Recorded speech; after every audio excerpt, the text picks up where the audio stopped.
Hello po sa lahat na makakapanood ng video na ito. Samahan nyo kami ngayong araw sa aming hapunan.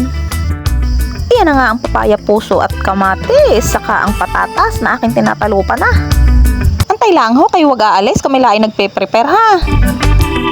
Oh, nadali mong bata ka pa, hara-hara ka diyan eh. Arilaang naman po ay share ko ano. Kagandahan sa marami ang kapatid at malaki ang pamilya ay tulong-tulong.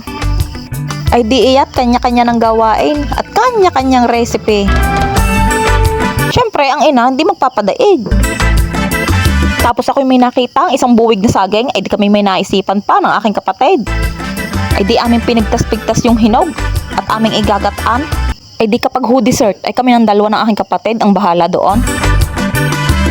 Tapos ho ako'y pumasok sa loob at may dumating na bisita sa labas, ay di ako'y kitang nagkakayor. Kaso may nalubat ang aking camera, di hindi ko na na-record ang iba.